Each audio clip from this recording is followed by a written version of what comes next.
mga tropa, kumusta na kayo? Salamat sa panonood ng bago natin vlog. So yung vlog natin mga tropa, ito na yung matagal kong inaantay sa Excel mga tropa. Na mag-update sila kasi available lang to before sa Excel beta. Yung mga nakasubscribe talaga sa Excel. So sila yung unang nakagamit nito. Then, ayoko siyang i-vlog kasi nga hindi pa siya available para sa lahat. So ngayon mga tropa, nag-update na sa Excel and available na din siya sa hindi naka-beta account. So ngayon yung sinasabi ko mga tropa, panoorin mo to, intro na tayo para talo na tayo agad sa tutorial natin.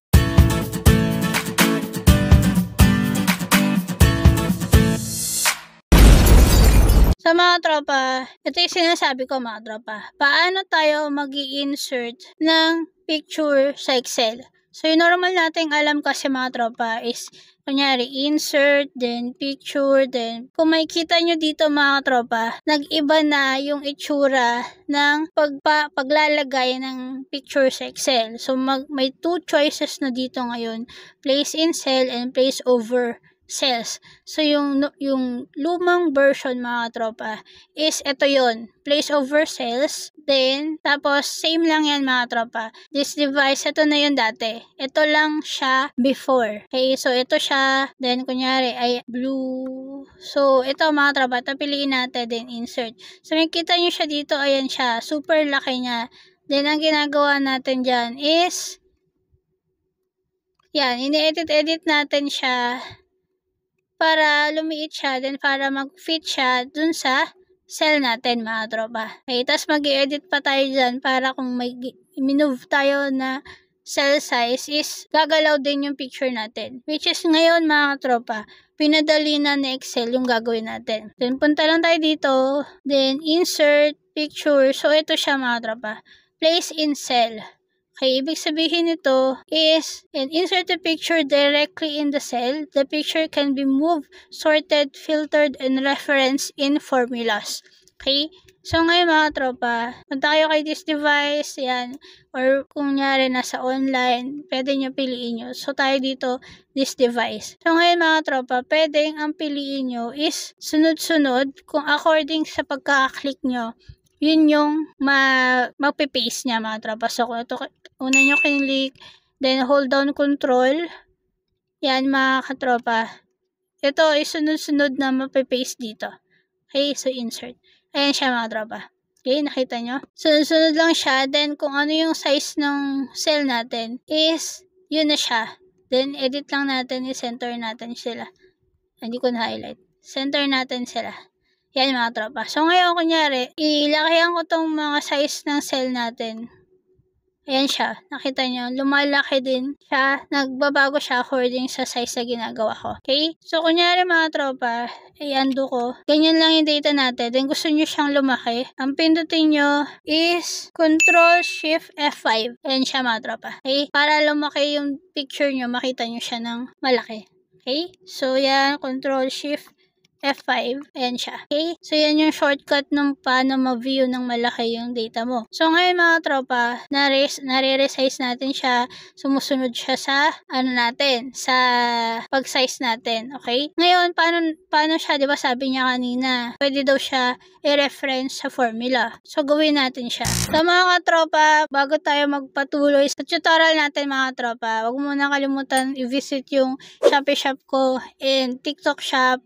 Pumili ka kung anong platform gusto mo. Pwede mong i-avail tong plus natin. Ako plus Inspired Plus mga tropa. Pwede mong i-avail yung VTV22 Plus natin mga tropa. Hanapin nyo lang VTV22 merch. Okay?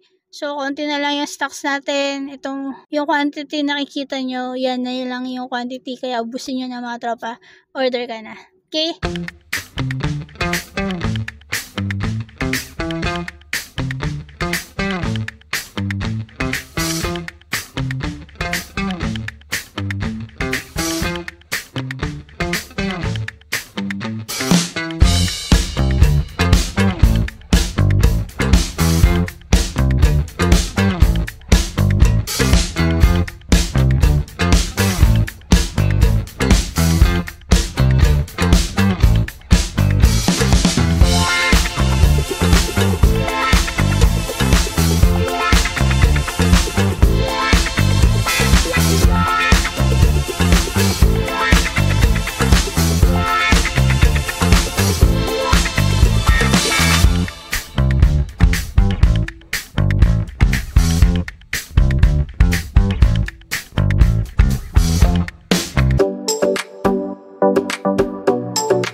back to tutorial. So, gawa tayo dito ng filter function. Yan mga tropa. So, hanapin natin yung pink plus dito mga tropa. Then, yung array natin is ito.